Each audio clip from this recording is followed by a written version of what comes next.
ನಮಸ್ಕಾರ. ಸಹಕಾರಿ ಟಿವಿಗೆ ಸ್ವಾಗತ. ಮೊದಲು ಮಾನವನಾಗು. ನಾನು ಎಚ್.ಎಸ್. ಸುಧೀಂದ್ರ ಕುಮಾರ್. ಮುಖ್ಯಾಂಶಗಳು.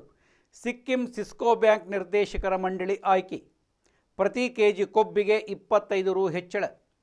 ಸಿಕ್ಕಿಂ ರಾಜ್ಯ ಸಹಕಾರಿ ಬ್ಯಾಂಕ್ ಲಿಮಿಟೆಡ್ ಸಿಸ್ಕೋ ಬ್ಯಾಂಕ್ 1978ರ ಸಿಕ್ಕಿಂ ಸಹಕಾರಿ ಸಂಘಗಳ ಕಾಯ್ದೆಯ ಸೆಕ್ಷನ್ 34(1) ಅಡಿಯಲ್ಲಿ ನಡೆದ ವಿಶೇಷ ಸಾಮಾನ್ಯ ಸಭೆಯ ಸಂದರ್ಭದಲ್ಲಿ ತನ್ನ ನಿರ್ದೇಶಕರ ಮಂಡಳಿಯನ್ನು ಆಯ್ಕೆ ಮಾಡಿದೆ.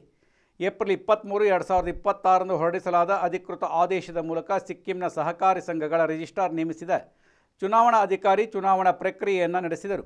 ಬ್ಯಾಂಕಿನ ಪ್ರಕಾರ ಚುನಾವಣಾ ಪ್ರಕ್ರಿಯೆಯು 24 ದಿನಗಳವರೆಗೆ ಮುಂದುವರಿಯಿತು ಮತ್ತು ಬ್ಯಾಂಕಿನ ಉಪಕಾನೂನುಗಳ ಪ್ರಕಾರ ಗುರುತಿಸಲಾದ 9 ಪ್ರದೇಶಗಳಲ್ಲಿ ನಾಮಪತ್ರಗಳನ್ನು ಸಲ್ಲಿಸುವುದು, ನಾಮಪತ್ರಗಳ ಪರಿಶೀಲನೆ, ಅಭ್ಯರ್ಥಿಗಳ ಅಂತಿಮ ಪಟ್ಟಿಯ ಘೋಷಣೆ ಮತ್ತು ಅಗತ್ಯವಿರುವ ಕಡೆ ರಹಸ್ಯ ಮತದಾನವನ್ನು ನಡೆಸುವುದು ಸೇರಿತ್ತು.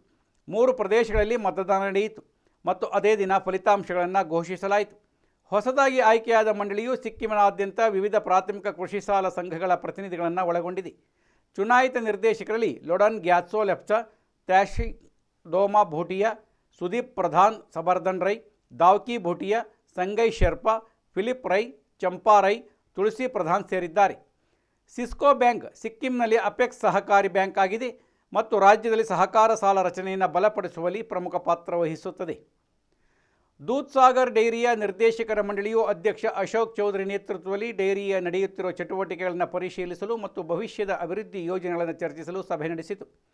ಅಶೋಕ್ ಚೌಧರಿ ಅವರು ಅಮೂಲ್ ಬ್ರ್ಯಾಂಡ್ ಅಡಿಯಲ್ಲಿ ತನ್ನ ಡೈರಿ ಉತ್ಪನ್ನಗಳನ್ನು ಮಾರಾಟ ಮಾಡುವ ಗುಜರಾತ್ ಸಹಕಾರಿ ಹಾಲು ಮಾರುಕಟ್ಟೆ ಒಕ್ಕೂಟದ ಅಧ್ಯಕ್ಷರಾಗಿಯೂ ಸೇವೆ ಸಲ್ಲಿಸುತ್ತಿದ್ದಾರೆ. ಸಭೆಯಲ್ಲಿ ಹಾಲು ಉತ್ಪಾದಕರು ಮತ್ತು ಜಾನುವಾರು ರೈತರ ಹಿತದೃಷ್ಟಿಯಿಂದ ಮಂಡಳಿಯು ಜೂನ್ 1ರಿಂದ ಜಾರಿಗೆ ಬರುವಂತೆ ಹಾಲಿನ ಖರೀದಿ ಬೆಲೆಯಲ್ಲಿ ಪ್ರತಿ ಕೆಜಿ ಕೊಬ್ಬಿನ ಹೆಚ್ಚಳವನ್ನು ಅನುಮೋದಿಸುವ ಮೂಲಕ ಪ್ರಮುಖ ನಿರ್ಧಾರವನ್ನು ತೆಗೆದುಕೊಂಡಿತು.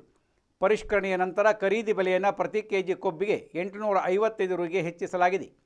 ಡೈರಿ ರೈತರಿಗೆ ಮತ್ತೊಂದು ಮಹತ್ವದ ಪರಿಹಾರವಾಗಿ ದೂಧ್ಸಾಗರ್ ಡೈರಿಯು ಕೊಬ್ಬು ಆಧಾರಿತ ಪಾವತಿಗಳೊಂದಿಗೆ SNF ಅಂಶಕ್ಕೆ ಸಂಬಂಧಿಸಿದ ಹೆಚ್ಚುವರಿ ಪಾವತಿಗಳನ್ನು ಒದಗಿಸಲು ನಿರ್ಧರಿಸಿದೆ. ಈ ಕ್ರಮವು ಸಹಕಾರಿ ಸಂಸ್ಥೆಗೆ ಸಂಬಂಧಿಸಿದ ಹಾಲು ಉತ್ಪಾದಕರಿಗೆ ಉತ್ತಮ ಆದಾಯ ಮತ್ತು ನ್ಯಾಯಯುತ ಪರಿಹಾರವನ್ನು ಖಚಿತಪಡಿಸುತ್ತದೆ ಎಂದು ನಿರೀಕ್ಷಿಸಲಾಗಿದೆ. ಈ ನಿರ್ಧಾರವು ಡೈರಿಯೊಂದಿಗೆ ಸಂಬಂಧಿಸಿದ 5 ಲಕ್ಷಕ್ಕೂ ಹೆಚ್ಚು ರೈತರಿಗೆ ಪ್ರಯೋಜನವನ್ನು ನೀಡುತ್ತದೆ. ದೂಧ್ಸಾಗರ್ ಡೈರಿ ಅಧ್ಯಕ್ಷ ಅಶೋಕ್ ಚೌಧರಿ ಭಾರತೀಯ ಸಹಕಾರಿ ಸಂಸ್ಥೆಯೊಂದಿಗೆ ಮಾತನಾಡುತ್ತಾ ಈ ವಿಷಯ ತಿಳಿಸಿದ್ದಾರೆ. ಡೈರಿಯ ಮೇಲಿನ ಹೆಚ್ಚುವರಿ ಆರ್ಥಿಕ ಹೊರೆ ತಿಂಗಳಿಗೆ ಸುಮಾರು 10 ಕೋಟಿ ರು ಮತ್ತು ವಾರ್ಷಿಕವಾಗಿ ಸುಮಾರು 125 ಕೋಟಿ ರುಗಳಾಗಿರುತ್ತದೆ ಎಂದು ಅವರು ಹೇಳಿದರು. ಆದರೆ ಹೆಚ್ಚುತ್ತಿರುವ ಇನ್ಪುಟ್ ವೆಚ್ಚಗಳ ನಡುವೆಯೂ ಡೈರಿ ರೈತರನ್ನು ಬೆಂಬಲಿಸಲು ಸಹಕಾರಿ ಸಂಸ್ಥೆ ಬದ್ಧವಾಗಿದೆ.